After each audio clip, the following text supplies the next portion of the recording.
കൊട്ടിയൂർ വൈശാഖോത്സവത്തിലെ ആദ്യ ആരാധനാ പൂജയായ തിരുവോണം ആരാധന നടന്നു. വൈശാഖ മഹോത്സവത്തിലെ പ്രധാന ആരാധനകളിൽ ഒന്നാമത്തെ ആരാധനയാണ് തിരുവോണം ആരാധന.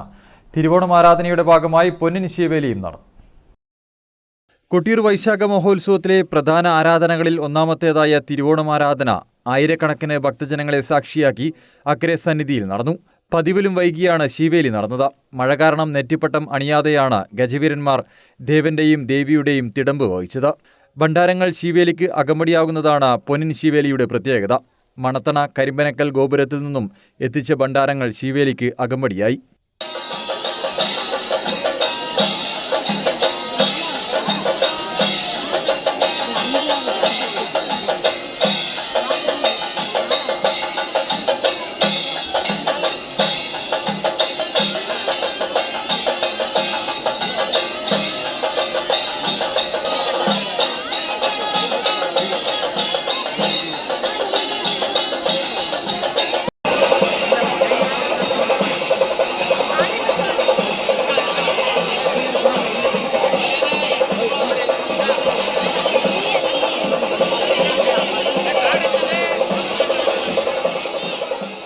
കൂത്തമ്പലത്തിൽ മത്തവിലാസം കൂത്ത് പൂർണ്ണരൂപത്തിൽ ആരംഭിച്ചു.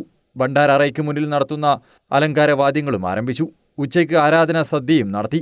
സന്ധ്യയ്ക്ക് പാലമൃത് എന്നറിയപ്പെടുന്ന പഞ്ചഗവ്യം സ്വയംഭൂവിൽ അഭിഷേകം ചെയ്തു. അഭിഷേകത്തിനുള്ള പഞ്ചഗവ്യം മുൻപ് വേക്കളത്തെ കരോത്തുനായർ തറവാട്ടിൽ നിന്നായിരുന്നു പാരമ്പര്യ അവകാശപ്രകാരം എത്തിച്ചിരുന്നത്.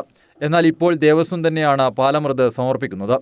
ഈ വർഷത്തെ ഏറ്റവും വലിയ ഭക്തജന തിരക്കാണ് തിരുവോണം ആരാധന ദിവസം അക്കരെ കൊട്ടിയൂരിൽ അനുഭവപ്പെട്ടത്. ഞായറാഴ്ചയാണ് ഇളനീർ വെപ്പ്. തിങ്കളാഴ്ച ഇളനീരാട്ടവും രണ്ടാമത്തെ ആരാധനയായ അഷ്ടമി ആരാധനയും നടക്കും. News bureau, Peravoor.